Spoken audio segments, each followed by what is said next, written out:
folks, welcome to another video on my channel. Today I'm going to answer some of your questions that you've been asking about position sensor calibration associated with permanent magnet synchronous machines, and many of you had issues trying to calibrate your PMSM position sensor.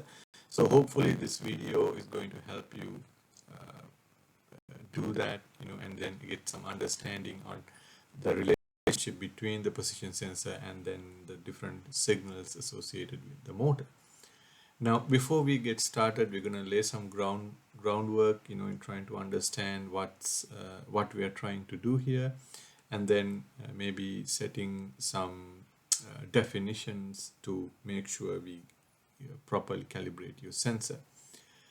So here is a PMSM, a permanent magnet synchronous machine. It's a surface mount magnet PMSM, and we have our stator, we have our rotor, and we typically define the axis that's along the north of our permanent magnets on the rotor to be the zero position. Now again, if you define it differently, make sure you adjust your computations with respect to what I'm describing here. Okay, and then when we go into the discussion of field-oriented control, this is what we call, or this is the same axis that we call the direct axis. The direct axis, or the d-axis, because it's directly along with the magnetic flux. And then what's called the q-axis with respect to the rotor or on the rotor is orthogonal to this direct axis. I hope all of you are familiar. And this is an electrical angle, 90 degrees, since we only have one pair of poles. The electrical angle is equal to mechanical angle, but if you have more than one pair of poles, you need to again adjust accordingly.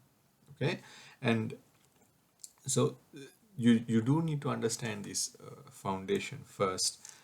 Now the goal of field-oriented control, and this is where our position sensor becomes important, is to place our stator flux vector 90 degrees out of phase from the rotor flux vector, at least from a PMSM point of view, because you don't have reluctance torque, you only have magnetic torque.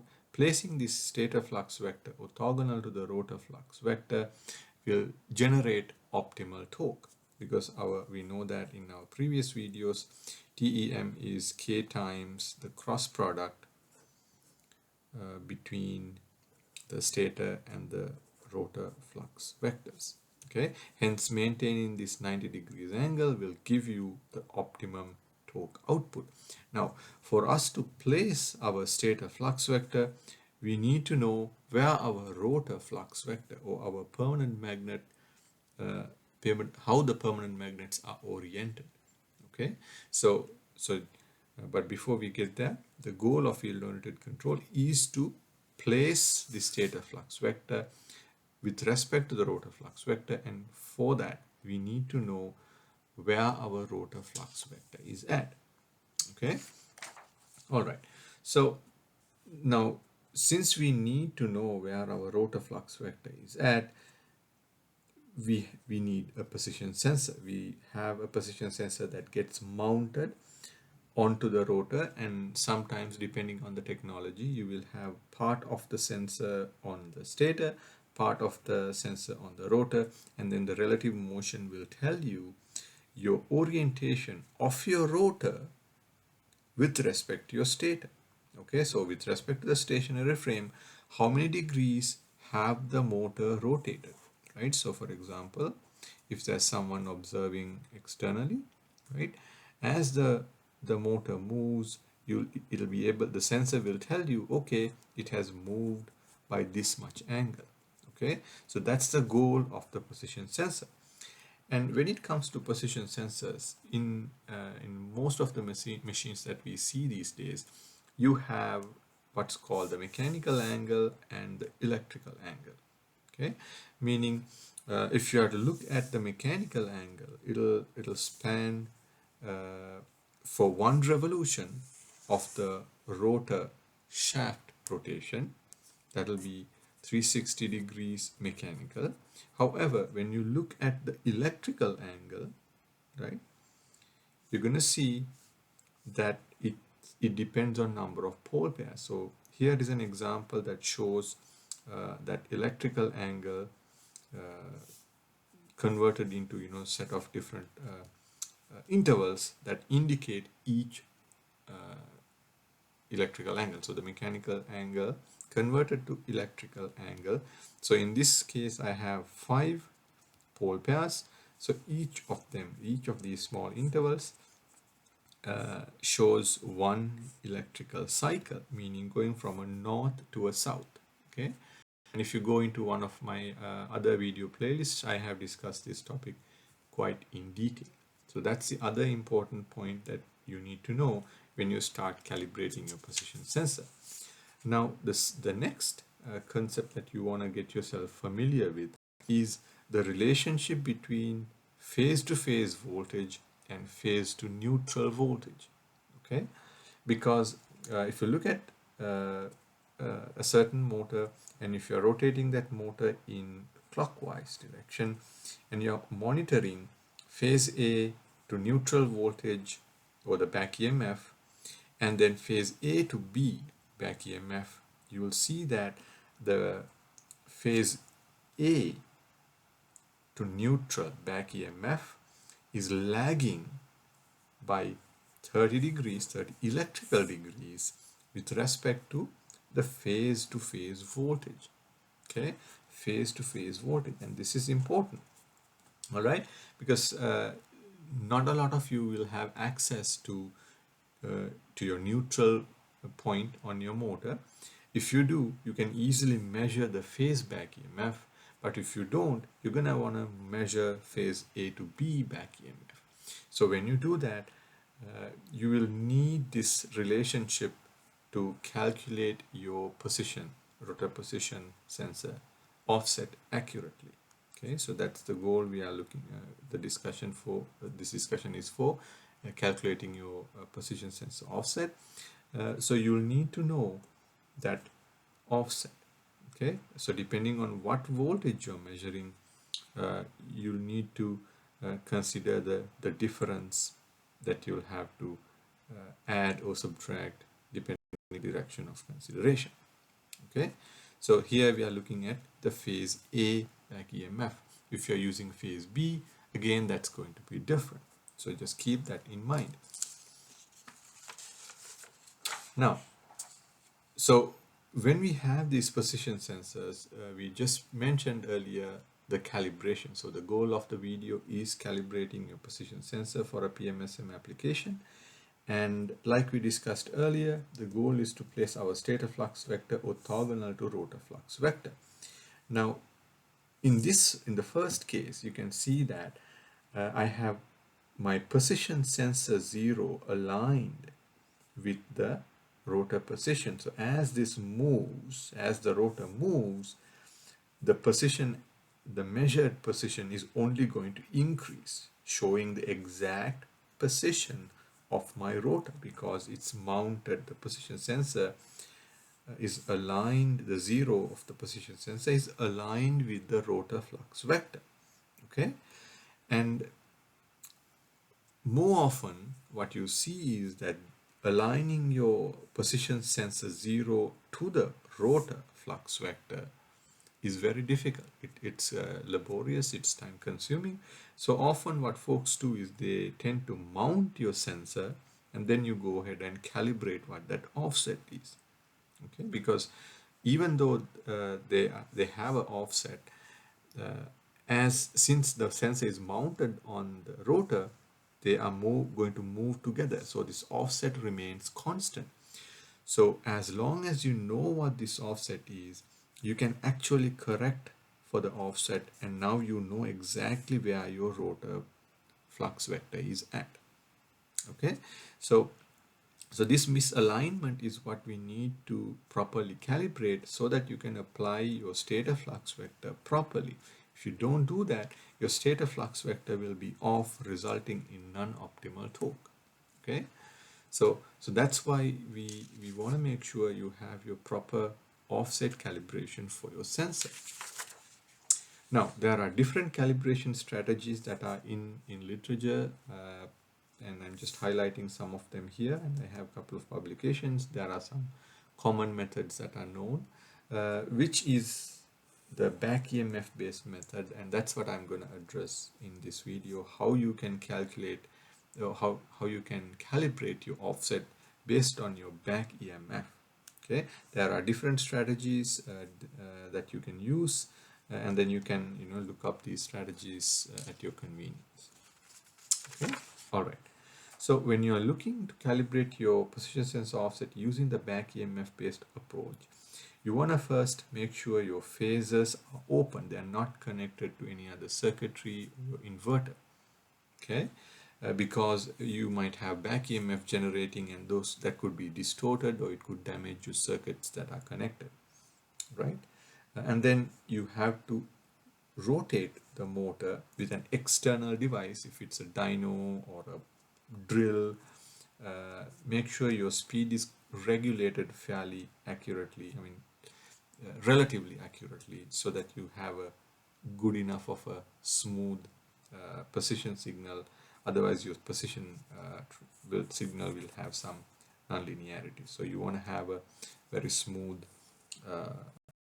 speed regulation.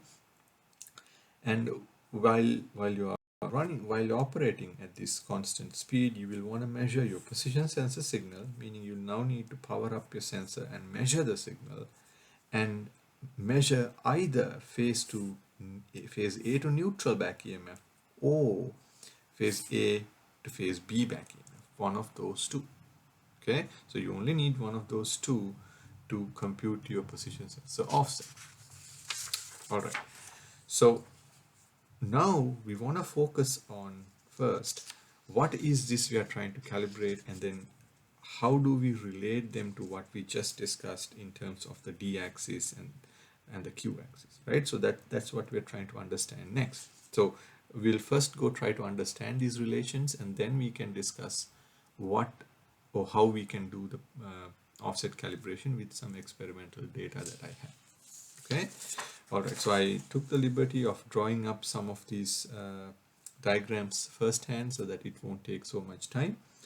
And here I'm showing you the phase A winding, and we have a motor that has one pole pair, north and a south, and we're going to start from this position. We're going to call this theta 0 or theta electrical 0, and we're going to first go in the clockwise direction, and we are going to observe, or we're going to plot the flux seen by phase A, the back EMF from phase A to neutral, and then the rotor position. Okay, so this will help us understand these two different scenarios that we're going to at least see, and maybe it'll help us relate to the calculation better.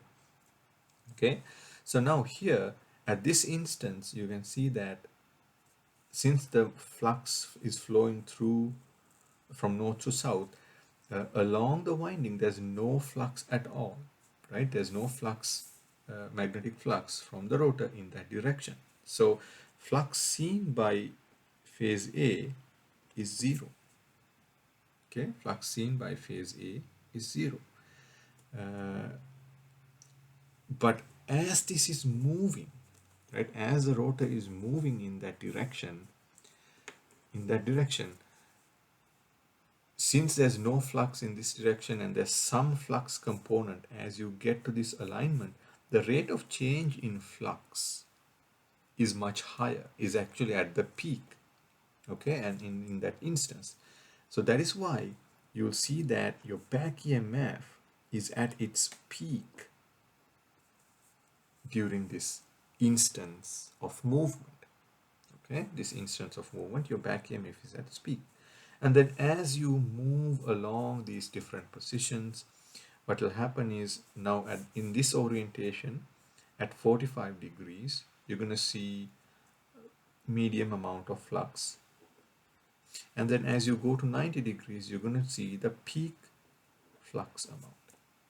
Okay, and then as you move again in this direction 135 degrees, you're going to see go back, and then again when it's vertically down, you're going to see no flux, and then in the negative, as it moves past the winding into the opposite quadrant, you're going to see the flux increase negatively, because now your magnets are pointing this way, right? So north to south, so the windings are seeing negative flux.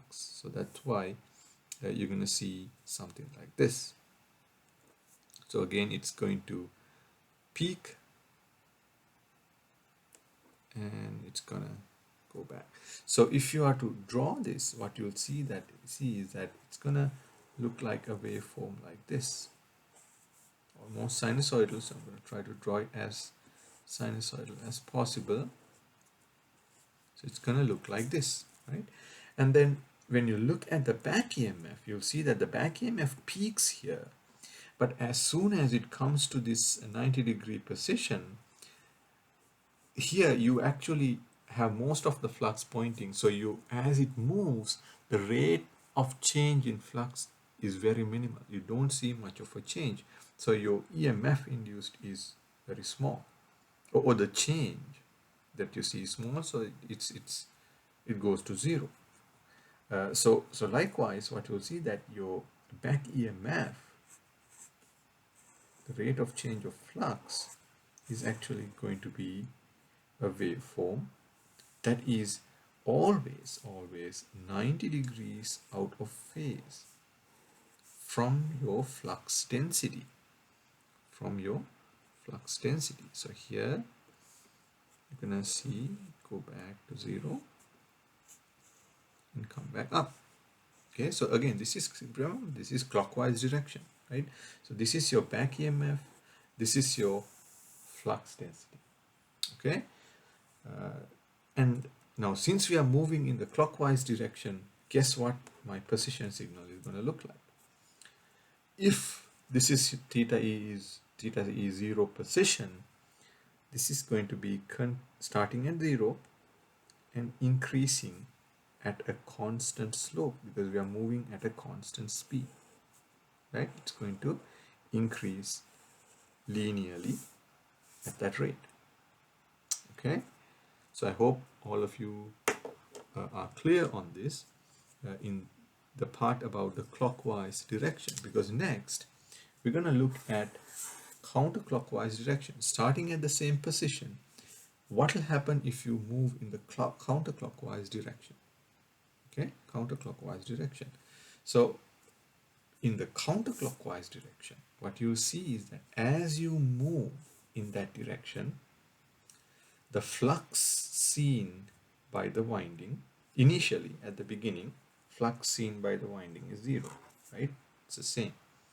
But as you move, what will happen is, since our north and south are in the opposite direction, you're going to see an opposite 180 degrees out of phase waveform. Okay, 180 degrees out of phase, like that. Okay, it's 180 degrees out of phase. Okay, so that is for your counterclockwise direction, right? So what do you think the back EMF will look like if you are still monitoring that A prime winding in that same polarity, right? Since this is in that direction, you're going to see again 90 degrees out of phase. You're going to see negative back EMF, right? It's going to peak and then go to 0,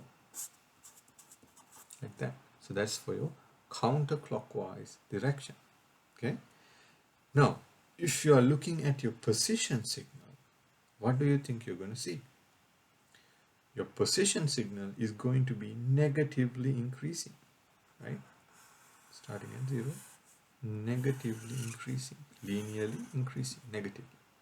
Okay, so with a constant slope.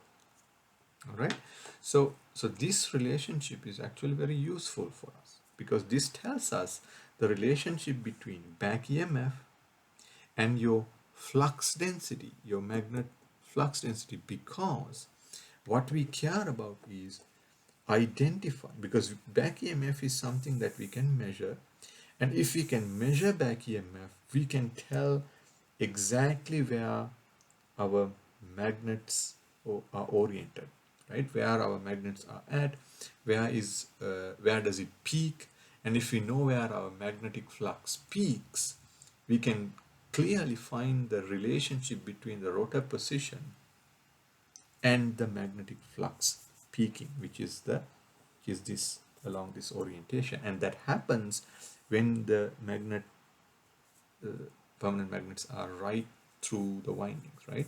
So if you know the back EMF, we can directly say when this alignment occurs, and with that we can use that information to find our rotor position alignment, because if you are measuring the rotor position with a sensor, and if you're keeping track of that, if you find this alignment point with respect to the position signal, you can calibrate or you can calculate the offset, and you're going to see that in the example that we're going to do.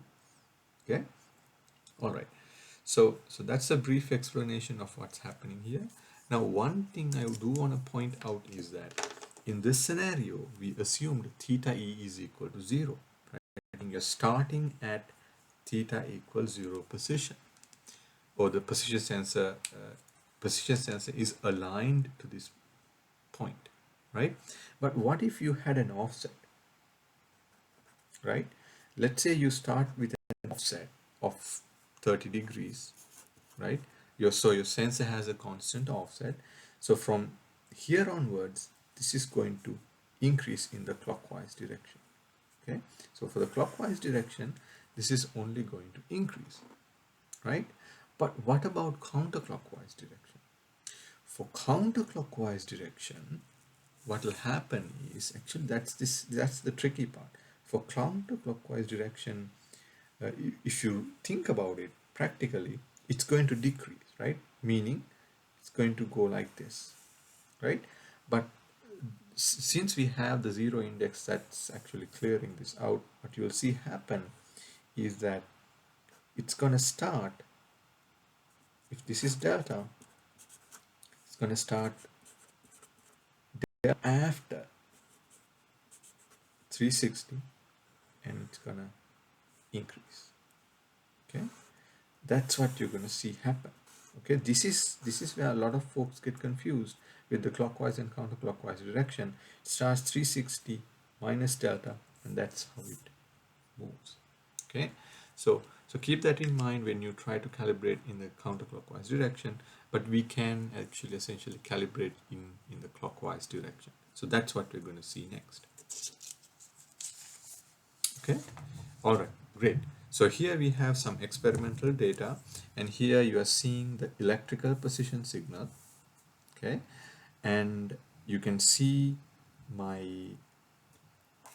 phase A to phase B back EMF. Okay, and then in black, this is my phase A to neutral EMF. So we're going to use phase A to neutral back EMF for our calculation. Okay, because if we know our phase A to neutral back EMF, we know our flux density.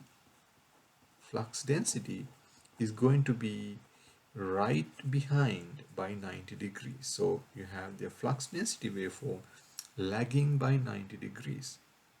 Okay, and what we care about, based on our previous discussion, we care about this position, right? This point. We want to know where this is at, because ideally we want to move our position 0 point, this point, to align with this peak, right? That's our goal. And here you can see in the dashed lines, I just overlaid this electrical angle right onto my plot here, so that we can see that offset. All right, and so the primary goal is to align this position signal right onto the peak. So that means we need to do some correction here, right? How do we find that correction amount? Okay, very easy. The way we find that correction amount is, if you are measuring your back EMF you can find where your back EMF is zero crossing, and since you are logging your position signal, you can easily find the angle between the back EMF zero crossing and your position signal zero. Okay, you can find this angle, right? This could be here or this could be here, it doesn't matter, right? We want to align it to the peak. So once you find this, okay, we know for a fact that these two, right, the zero crossing to the peak, how much angle, right? We know the angle between the zero crossing and the peak of the flux density, that is pi electrical, right? Pi electrical. So if you can measure this amount, right, measure this amount, and if it's in the following orientation, if it's ahead, you can actually subtract that pi angle from that measurement, and now you know the delta that you need to align your rotor position to your d-axis. This is your d-axis, right? This is where your flux density peaks, positively peaks. Okay, if your position signal is here, then what you'll need to do is find that angle, right? Find that angle, and then you're going to need to add pi and then subtract that value from your position signal to align the position signal to this point. Okay, so so this is again for the clockwise direction. I believe based on our discussion earlier, you can relate that to the counterclockwise direction. Keep in mind your speed is important because that will help you calculate what these angles are, right? How much is this in terms of time or degrees? You'll need the frequency to relate those calculations to your offset value. Okay, all right. So so that's how you would calibrate your position sensor offset, and so again, like I mentioned, in the counterclockwise direction, you do need to think about, you know, starting from 360 and coming back, like I mentioned in the previous slide. So what I would like you to do is, you know, once you do your calculation, I want your feedback, you know, if this has worked in your counterclockwise direction, okay, or what would be the difference in counterclockwise direction. Okay, so think about that based on what we have discussed, and feel free to leave a comment on what you find out. Okay, all right folks, so I hope this helped. I've had multiple inquiries about this position sensor calibration for PMSMs, so hopefully this will be very helpful for all of you. Okay, all right, thank you.